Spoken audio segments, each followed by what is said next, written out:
Three sisters were walking down a street in Edinburgh, and then they vanished. No one saw where they went. No one heard them scream. And when they came back a month later, they weren't the same. Their hair had turned snow white. Their eyes were black as night. They couldn't remember where they'd been. Or at least, that's what they claimed. People said it was trauma. Some whispered it was something darker. But one thing was clear. Something followed them back. This is the story of the Hollow Sisters, and the secrets they were never meant to remember. House of Hollow isn't your typical young adult story. It's not about falling in love. It's not about saving the world. It's about something much stranger. A modern fairy tale twisted into something dark and rotten underneath. A story where magic isn't beautiful. It's unsettling. The world of House of Hollow feels just like ours, until it doesn't. You'll start to notice the shadows, the silence, the smell of decay. This isn't a fantasy where you want to live. It's a place where something is always watching. The book was written by Crystal Sutherland, known for her sharp, emotional storytelling. But here she takes a different path, poetic, chilling, and just a little bit dangerous. Every page feels like a dream you can't quite wake up from, a dream that turns into a nightmare, slowly. It started when they were little, Iris, Vivi, and Gray, three sisters walking with their mother down a quiet street in Edinburgh, and then they were gone, no warning, no sound, just an empty street where three girls had stood seconds before. Their mother searched everywhere, police were called, the whole city looked for them, but there were no clues, no witnesses, no ransom note, nothing. Then, exactly 30 days later, the sisters returned. But they didn't come back the same. Their black eyes stared too long. Their white hair didn't look natural. It looked wrong. They had scars on their skin, in places they couldn't explain. And the strangest part? None of them remembered where they'd been. Not one single memory. At least, that's what they said. People assumed it was trauma. Their minds must have shut out the pain. But some looked at those girls and thought, these aren't the same children who left. And maybe they were right. After they came back, the world kept spinning. But the Hollow Sisters were never quite part of it again. Let's start with Gray, the oldest. The one everyone notices when she walks into a room. Beautiful in a way that doesn't feel real, like a painting that's too perfect. People fall under her spell, and she knows it. She's elegant, mysterious, unreachable. Gray became a fashion icon, living in the spotlight, but always holding something back, like she knows more than she lets on. Then there's Vivi, the middle sister, sharp tongue, tattoos, zero patience for small talk. She plays in a punk band, screams into microphones, and pretends she doesn't care. But beneath all that, there's a loyalty that runs deep. And finally, Iris, the youngest, the quiet one, the one who stayed behind. She's our narrator, the girl caught between normal life and a mystery that never left her. She doesn't want to believe in magic or monsters, but she knows something's wrong. All three sisters share something they don't talk about: strange hunger, unhealed scars, a darkness that lingers around them. And when they walk through the world, people notice, not because they're famous, but because something inside them feels unnatural, like they don't fully belong here. For a while, life goes on. The sisters grow older, drift apart. Gray lives her glamorous life, photo shoots, fashion shows, always somewhere far away. Vivi tours with her band, chasing loud music and empty clubs. And Iris?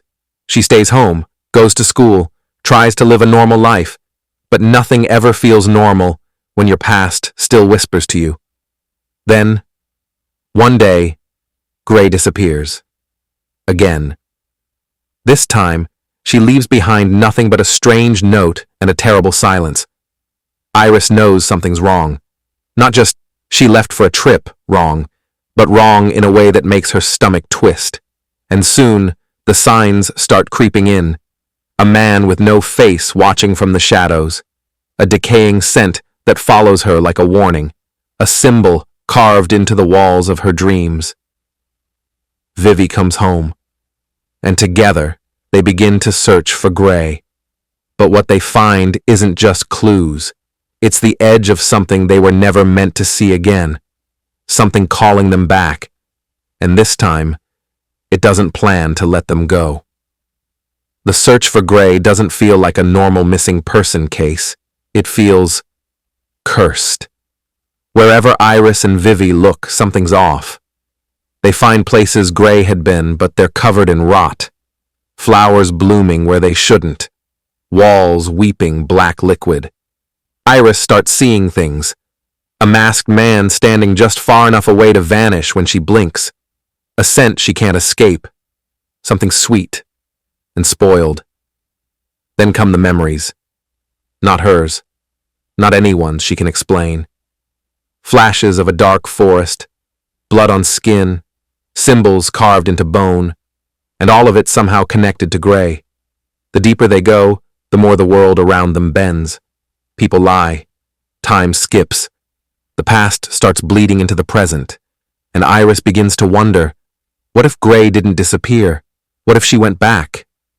Back to wherever they came from that night. Back to a place that never really let go of them.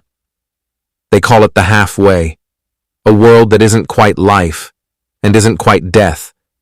It's hidden just beneath our own, a place you can slip into without even noticing. And once you're in, it doesn't want to let you out. This is the place the sisters were taken to all those years ago, a place of strange rules and ancient hunger. Time doesn't move the same there. Pain doesn't feel the same. Even your body starts to forget what it used to be. Some say it's magic.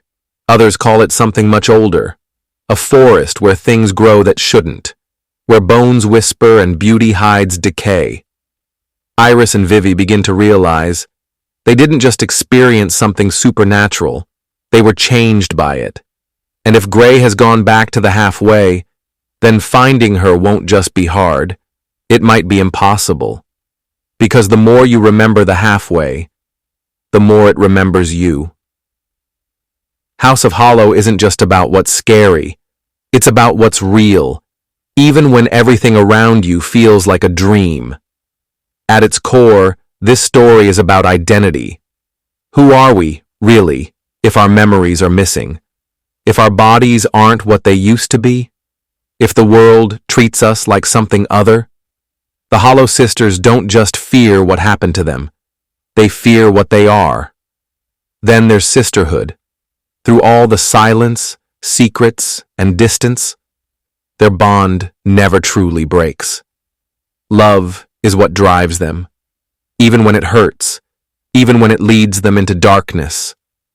There's grief here too, not just the kind that comes from losing someone, but the kind that comes from losing yourself. And maybe the most powerful theme of all, transformation, the way we all change, the way growing up feels like dying and being reborn again and again. House of Hollow wraps all of that in beauty and horror. It asks you to look at the parts of yourself that feel strange or broken and wonder if maybe they're the most honest parts of all. So what makes House of Hollow stand out? Why does it crawl under your skin and stay there? First, it's the writing. Crystal Sutherland doesn't just tell a story, she paints it. Her words feel like a spell, soft, lyrical, but always with something sharp underneath. Then there's the atmosphere. Every page feels like it's coated in mist. You don't just read this book, you sink into it. The smell of rot, the flicker of shadows, the quiet horror that something isn't right. And it's not just scary, it's emotional. The fear here isn't all about monsters or blood, it's about losing yourself, losing the people you love, wondering if the truth is something you'll wish you never found. House of Hollow is effective because it doesn't go for cheap scares. It goes for the kind of fear that lingers, the kind that feels beautiful and unbearable all at once.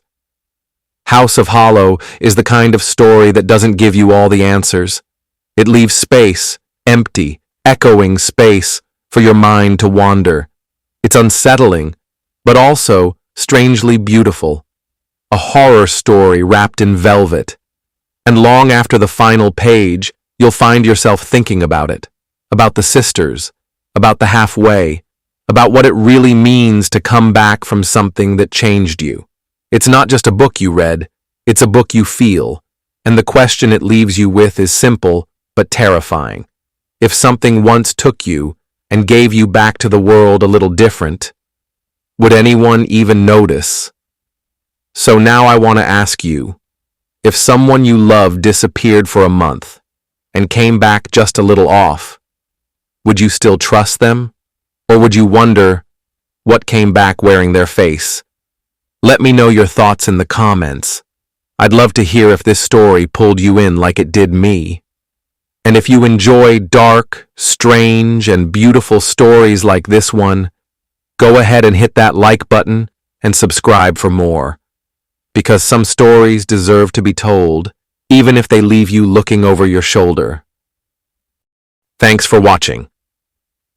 If you enjoyed this video, hit that like button, subscribe, and ring the bell for more. Let me know your thoughts in the comments. I'd love to hear from you.